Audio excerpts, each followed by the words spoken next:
There was a great study done recently of divergent thinking. Published a couple of years ago. Divergent thinking isn't the same thing as creativity. I define creativity as the process of having original ideas that have value. Divergent thinking isn't a synonym, but it's an essential capacity for creativity.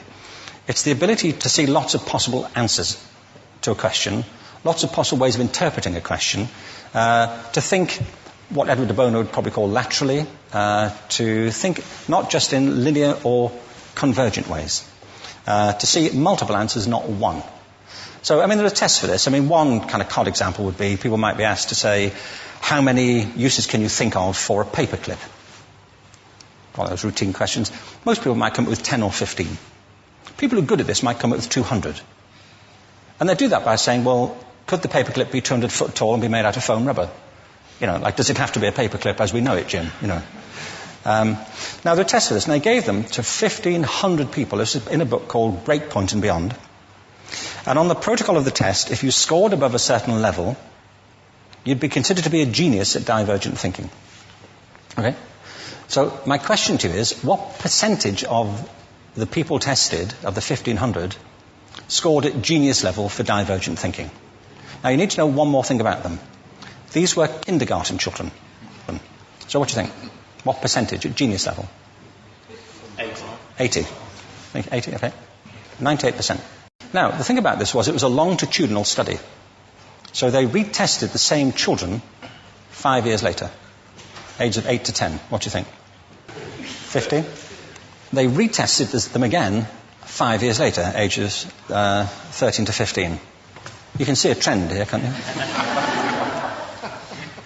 Now, this tells an interesting story, because you could have imagined it going the other way, couldn't you? You start off not being very good, but you get better as you get older.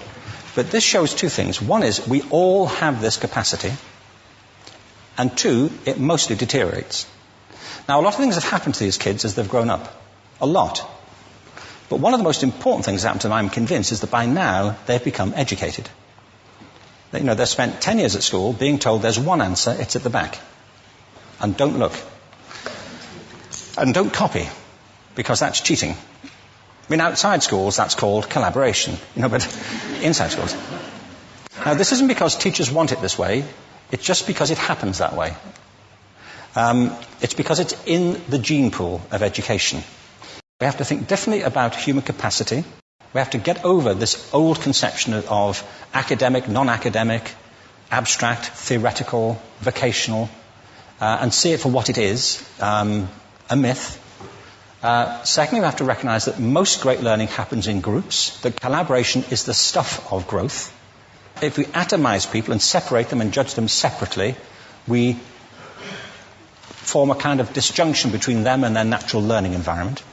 And thirdly, it's crucially about the culture of our institutions, the habits of the institution and the habitats that they occupy.